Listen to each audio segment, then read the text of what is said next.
Hello guys, നമ്മളിവിടെ തക്കാളി ചമ്മന്തി ഉണ്ടാക്കാൻ പോകുന്നത് കേട്ടോ. തക്കാളി ചമ്മന്തിക്ക് വേണ്ട എന്തൊക്കെയാണെന്ന് പറഞ്ഞാൽ നമുക്കിവിടെ ഇത് തക്കാളി ചമ്മന്തിക്ക് കറിവേപ്പില വേണം, പച്ചമുളക് വേണം, ഇഞ്ചി വേണം, നമുക്ക് വെളുത്തുള്ളി,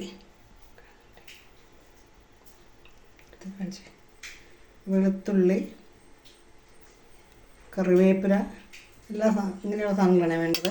ഒന്നുകൂടെ കാണിക്കാം. ഇത് ഇഞ്ചി, കഷ്ണങ്ങളാക്കിയ ഇഞ്ചി, വെളുത്തുള്ളി, കറിവേപ്പില, പച്ചമുളക്, തക്കാളി. ഇതാണ് തക്കാളി ചമ്മന്തിക്ക് നമുക്ക് വേണ്ടതായ കാര്യങ്ങൾ. അപ്പോൾ ഞങ്ങളിവിടെ അടുപ്പിൽ തീ പിടിപ്പിച്ചു, ഇടാൻ പോകുക കേട്ടോ. തക്കാളി ചമ്മന്തിക്ക് വേണ്ട ഇഞ്ചി ആദ്യം ഇടുവാണേ.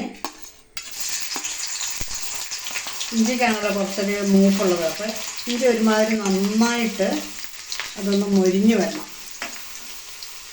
അല്ലെങ്കിൽ അതിനൊരു ടേസ്റ്റ് ഉണ്ടാകുക. ഇഞ്ചി മൊരിഞ്ഞ് വന്നിട്ട് ആ ഇഞ്ചിയുടെ ആ മണമുണ്ടല്ലോ, അതിനൊരു പ്രത്യേക മണമാണ്.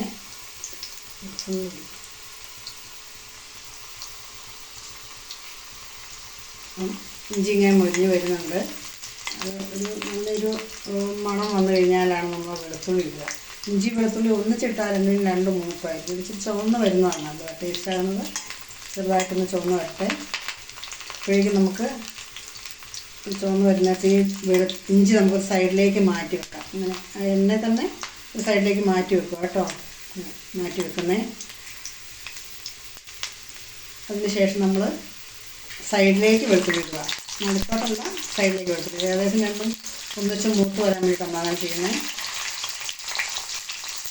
ഇഞ്ചി വെളുത്തുള്ളി മൂത്ത് വരുന്നുണ്ട്. നന്നായിട്ട് മൂത്ത് വന്നു കഴിയുമ്പോഴാണ് ബാക്കിയുള്ളത് നമുക്ക്. ബാക്കിയുള്ളതിനൊന്നും അത്ര അധികം മൂപ്പുള്ളതല്ല. എല്ലാം ചെറിയ കറിവേപ്പിലയും മുളകൊക്കെ എന്ന് പറഞ്ഞാൽ അത് പെട്ടെന്ന് മൂക്കിയായിരുന്നു. പക്ഷേ ഇഞ്ചി വെളുത്തുള്ളി മൂക്കാൻ താമസമുണ്ട്. എടുത്ത് വന്നിട്ട് ഇഞ്ചി വെളുത്തുള്ളിയൊക്കെ എല്ലാത്തിനും നല്ലതാണ്. ഇഞ്ചിയുടെ ഗുണം എന്താണെന്ന് വെച്ചാൽ ഈ ഹാർട്ട് അറ്റാക്ക് ഒക്കെ വന്നവർക്ക് ഇഞ്ചി ഇട്ട് എല്ലാ ഫുഡും കഴിക്കുന്നത് നല്ലതാണ്. കാരണം എക്കോസ്പിരിൻ എന്ന് പറയുന്ന മരുന്നാണ് അറ്റാക്ക് വന്നവരധികം കഴിക്കില്ല. അതാണ് അവരുടെ മെയിൻ എക്കോസ്പിരിൻ, രക്തം കട്ടയാകാതിരിക്കല്. അപ്പോൾ ഇഞ്ചിക്ക് ആ ഗുണമുണ്ട്, രക്തം കട്ടയാകാതിരിക്കാനുള്ള ഗുണം. പിന്നെ വെളുത്തുള്ളി എന്ന് പറയുന്നത് നമുക്ക് എന്താണെന്ന് വെച്ചാൽ വെളുത്തുള്ളിയിൽ അല്ലിസിൻ എന്ന് പറയുന്ന ഒരു സംഭവമുണ്ട്. വെളുത്തുള്ളി കൊളസ്ട്രോളിനെ കുറയ്ക്കും, കറിക്കൊക്കെ നല്ല ടേസ്റ്റ് കിട്ടും. അതുപോലെ തന്നെ നമുക്ക് രക്തത്തിൽ കൊളസ്ട്രോൾ കുറയ്ക്കാനും എല്ലാ കാര്യത്തിനും വെളുത്തുള്ളി നടക്കും. ഇമ്മ്യൂണിറ്റി പവർ കിട്ടാനൊക്കെ നല്ലതാണ്. പിന്നെ നമ്മൾ ഉപയോഗിക്കുന്നത് വെച്ചാൽ കറിവേപ്പിലയാണ്. കറിവേപ്പില എന്ന് പറഞ്ഞാൽ അറിയാലോ, മണത്തിനും രുചിക്കും മാത്രമല്ല കറിവേപ്പില നമ്മൾ ഉപയോഗിക്കുന്നത്. കറിവേപ്പിലയിൽ ഒത്തിരി ആൻറ്റി ഓക്സിഡൻറ്റ്, വിറ്റാമിൻ എ ധാരാളമായിട്ടുണ്ട്. വിറ്റാമിൻ എ ധാരാളമായിട്ടുണ്ട്. കറിവേപ്പില കഴിച്ചാൽ നമുക്ക് ഈ എന്താ പറയുക, പോഷകക്കുറവുള്ള എല്ലാവർക്കും നല്ലതാണ്. നമ്മൾ കറിവേപ്പില ഈ മോരും കൂടെ അരച്ച് ചേർത്ത് കൊളസ്ട്രോളിന് കഴിക്കാറുണ്ട്. കറിവേപ്പില ഇട്ട് എല്ലാ കറികളും നമ്മൾ കേരളീയർ കറിവേപ്പില ഉപയോഗിക്കാറില്ലേ. അപ്പോൾ കറിവേപ്പില അത്ര നല്ലൊരു സംഭവമായതുകൊണ്ടാണ്.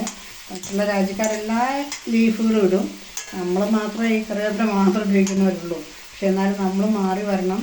എല്ലാ ഇലവർഗ്ഗങ്ങളും നമ്മൾ ഉപയോഗിക്കണം. പ്രത്യേകിച്ച് മഴക്കാലത്ത് പത്തില തോരൻ കേട്ടിട്ടില്ലേ? പത്തില തോരനൊക്കെ വെച്ച് കഴിക്കണം. അതൊക്കെ നമ്മുടെ ശരീരത്തിന് വളരെ നല്ലതാണ്. പിന്നെ ഞാൻ ഇടാൻ പോകുന്നതെന്ന് വെച്ചാൽ പച്ചമുളകാണ്. പച്ചമുളകും കൂടെ അതിൻ്റെ കൂടെ വഴറ്റിയിട്ട് പച്ചമുളക് നമ്മൾ ഇടുന്നത് കേട്ടോ. തക്കാളി ചമ്മന്തിക്ക് അധികം അതിൽ വേണ്ട. അതുണ്ടാവും വെളുത്തുള്ളിയൊക്കെ നന്നായിട്ട് ചുവന്ന് വന്നു, ഇഞ്ചിയൊക്കെ ഒരുമാതിരി ചുവന്ന് വന്നു. ഇപ്പോൾ പച്ചമുളക് നമ്മൾ ഇട്ടേ. ഇത്തിരി ഉപ്പും കൂടെ ഇടുക കേട്ടോ. നമുക്ക് വേറെ ഉപ്പ് ഇടേണ്ട ആവശ്യമില്ല. ഇത് 2 ദിവസമൊക്കെ ഇരുന്നോളും. ഈ ചമ്മന്തി അങ്ങനെ കേടായൊന്നും പോവുകയില്ല, നല്ല ചമ്മന്തിയാണ്. അപ്പോൾ അതിൻ്റെ ഞാൻ ഇനി ഇടാൻ പോകുന്നത് തക്കാളി കേട്ടോ. തക്കാളി കുറച്ചും കൂടുതൽ എടുത്തിട്ടുണ്ട്. അപ്പോൾ വഴറ്റിയിട്ട് അതിലൊരു ഇതാവണം. കുറച്ച് തക്കാളി കൂടുതലുണ്ട്.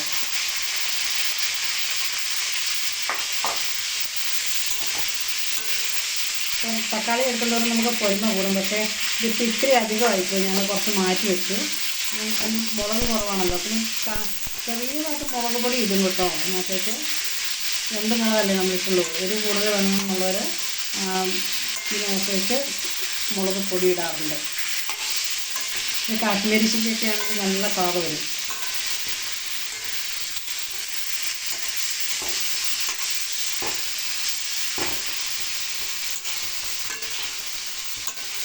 നമ്മൾ വാങ്ങി വെച്ചിട്ട് കാശ്മീരി ചില്ലി ഇട്ടാൽ മതി. കാരണം ഇത് നല്ലോണം വഴന്ന് വരണമല്ലോ. ഒന്ന് ഇങ്ങനെ ഇളക്കി വഴറ്റുന്നത് നല്ലോണം ഒന്ന് മൂടി വെച്ചിട്ട് ചെയ്യുവാണെങ്കിൽ കുറച്ച് കഴിയുമ്പോൾ നമുക്ക് നല്ലോണം വഴന്ന് കിട്ടും.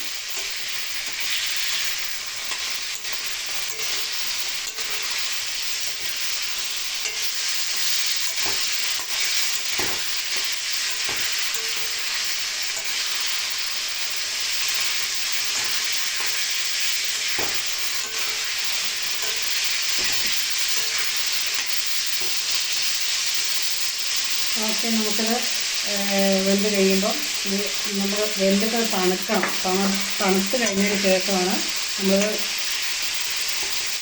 അരയ്ക്കുക. നല്ലോണം തണുക്കുന്നത് മെഷീനിലിട്ട് അരച്ച് യോജിപ്പിച്ച് പാകം ഉപ്പും ചേർത്ത് ഉപയോഗിച്ചാൽ മതി കേട്ടോ.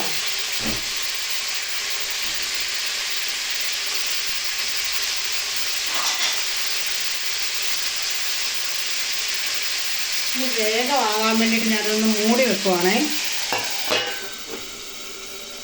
മൂടി വെച്ചതിന് ശേഷം നമ്മളത് ഒന്നുകൂടെ ഇളക്കിയിട്ടിട്ട് വാങ്ങി തണുത്തതിന് ശേഷം അരച്ചുപയോഗിക്കുക.